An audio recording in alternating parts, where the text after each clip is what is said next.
Satreskrim Polres Malang menetapkan 10 orang oknum pesilat sebagai tersangka pengeroyokan seorang remaja di Kabupaten Malang hingga tewas. Dari 10 tersangka ini, 6 orang diantaranya masih di bawah umur. Unit Reskrim Polres Malang menetapkan 4 orang tersangka dewasa dan 6 orang tersangka anak di bawah umur dalam kasus pengeroyokan remaja hingga tewas di Karangploso, Kabupaten Malang.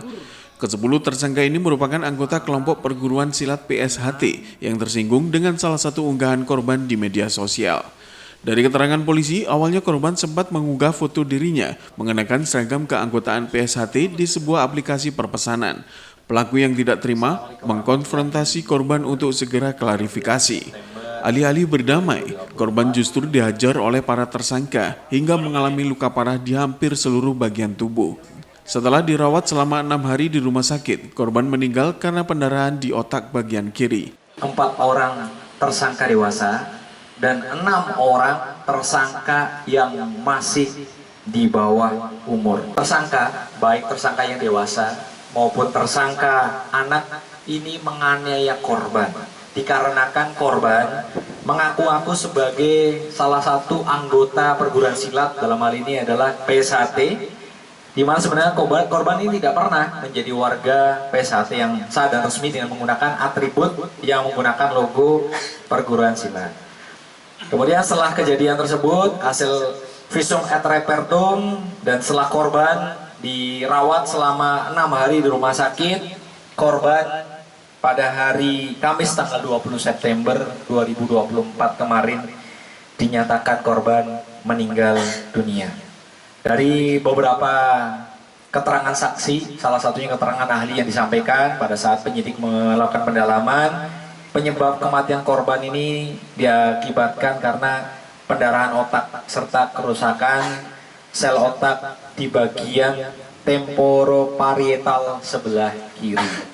Kemudian ada juga di situ disebutkan hasil visum et repertum itu ada memar yang di paru-paru korban. Dari hasil pengembangan diketahui, para pelaku melakukan pengeroyokan sebanyak 2 kali di 2 lokasi berbeda. Dari hasil visum, pengeroyokan di TKP kedua mematikan karena lebih banyak pelaku yang terlibat. Atas perbuatannya, seluruh tersangka dikenakan pasal perlindungan anak dan penganiayaan dengan ancaman hukuman 15 tahun penjara. TKP pertama ada beberapa anak-anak yang ikut kembali untuk menganiaya di TKP kedua. Seperti itu modusnya, bahwasannya sudah disampaikan Bapak Wakapolres itu korban mengaku-ngaku bagi perguruan silat. Mungkin dari korban itu, mungkin dari pelaku itu mungkin tidak puas seperti itu. Nah, dan maka dari itu untuk kedua kalinya untuk dipanggil kembali dan di situ sudah ada beberapa rekan pelaku ya, sudah menunggu untuk korban datang di TKP kedua.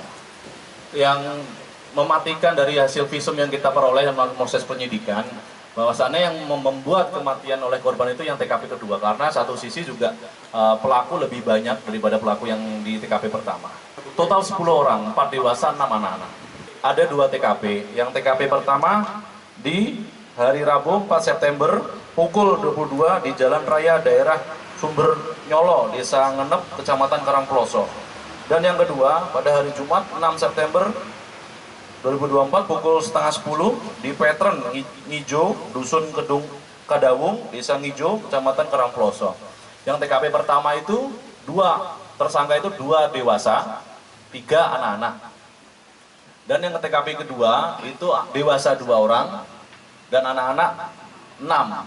Itu beberapa tersangka yang di TKP pertama mengikut kembali di TKP kedua. Pemeriksaan itu terdapat pemukulan dan menggunakan dengan batu juga. Secara bersama-sama itu kan banyak perannya, mungkin ada yang menendang, ada yang memukul pakai sandal, ada yang memukul pakai batu, ada yang menyikut, terus ada juga yang memukul juga, badannya juga ada. Simon Alfredo melaporkan.